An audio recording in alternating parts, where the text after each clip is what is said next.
अस्सलाम everyone. In today's video में आप लोग को बताऊंगी कि अनग्रुप डाटा और ग्रुप डाटा में क्या डिफरेंस होता है। किसी भी क्वेश्चन को देख के हमें कैसे पता चलेगा कि वो एक अनग्रुप डाटा है या ग्रुप डाटा है, और इसमें हमें फार्मूलाज क्या अप्लाई करने हैं। तो सबसे पहले हम लोग देखते हैं ग्रुप डाटा को। इसमें जो है वो दो केसेस एग्जिस्ट करते हैं।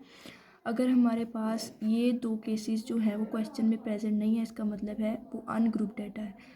तो सबसे पहला केस जो है उसमें जो है वो हमारे पास अगर क्वेश्चन में एक्स की वैल्यू गिवन है एंड फ्रीक्वेंसी गिवन है, देन उसका मतलब है कि वो एक ग्रुप डाटा है।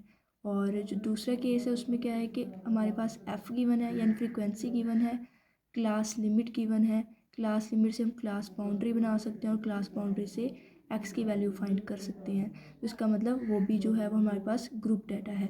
और अगर ये दो केसेस प्रेजेंट नहीं है, उसका मतलब है कि अगर हमारे पास सिर्फ एक्स की वैल्यू मौजूद है क्वेश्चन के अंदर, तो उसका मतलब है कि वो एक अनग्रुप डाटा है और इस पर हमें फार्मूला अकॉर्डिंगली जो है वो अप्लाई करना पड़ेगा।